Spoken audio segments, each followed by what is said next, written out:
Les difficultés qu'on a connues durant cette année 2021, c'était beaucoup plus les actes de vandalisme. Les actes de vandalisme caractérisés par le vol des cornières, le vol des conducteurs en cuivre et les actes de sabotage que nous avons connus sur les lignes en aluminium, là où il n'y a pas de cuivre. Ce sont là les soucis qu'on a eus tout au long de cette année 2021, les soucis majeurs.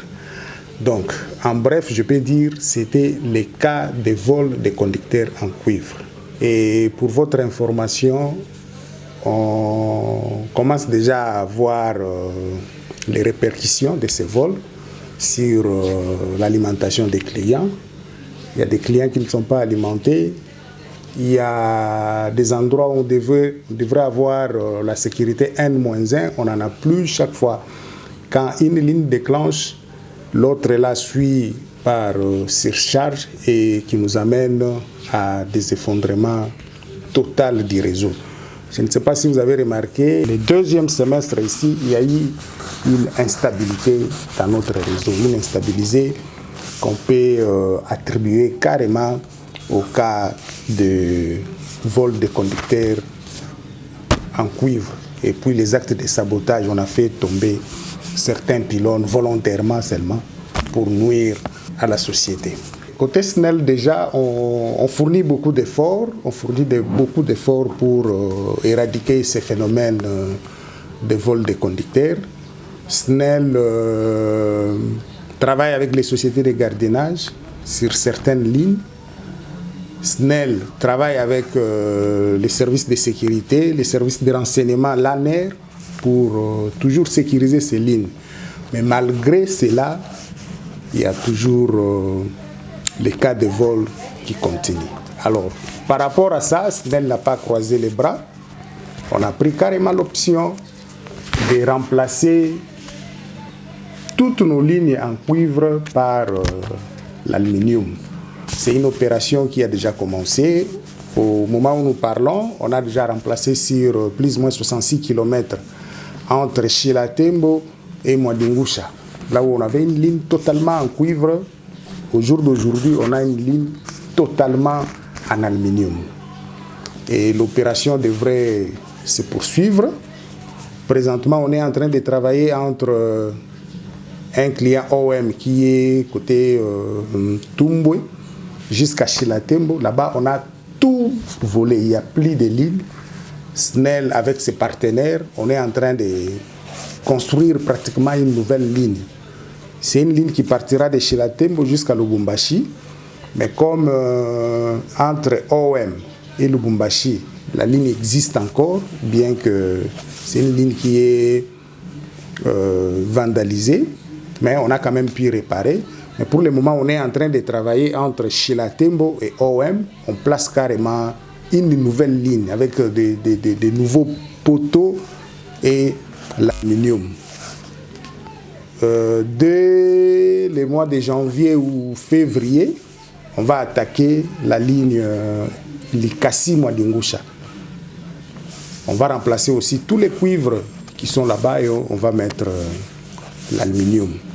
C'est ce qui est fait du côté SNEL. Côté des autorités, là-bas aussi, je vous avais dit ça dans des interviews déjà passées, on travaille maintenant avec la garde républicaine à certains endroits. Et on a remarqué quand même, à certains endroits, il y a déjà une accalmie. Au jour d'aujourd'hui, je peux dire, les vols maintenant s'est déplacé. C'est beaucoup plus du côté Lualaba, où nous avons des lignes qui sont indisponibles suite au cas de vol.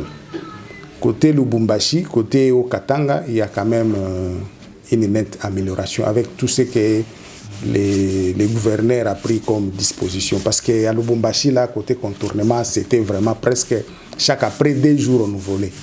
Alors on a pris des dispositions de ce côté. Tous les deux nous permettent de conduire les courants. La différence, c'est du côté résistivité. Le cuivre conduit mieux que l'aluminium. C'est ça la grande difficulté. Et puis, vous savez, nous, les cuivres, on ne cherche pas, on en a beaucoup. À l'époque, avec les Belges, c'est comme ça, ils avaient donné priorité de construire les lignes en cuivre.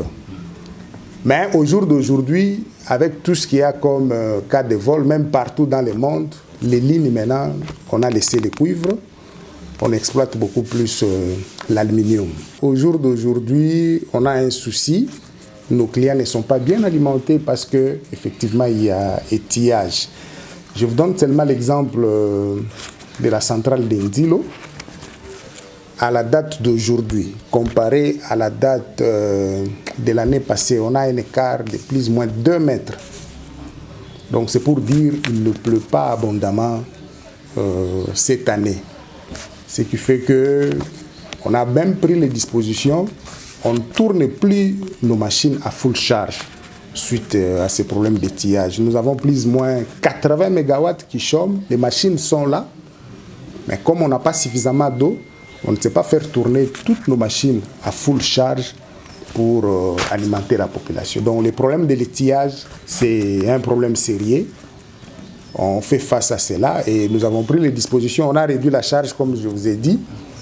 Et on est en train de voir comment ça va évoluer. S'il pleut beaucoup dans les jours à venir, tant mieux.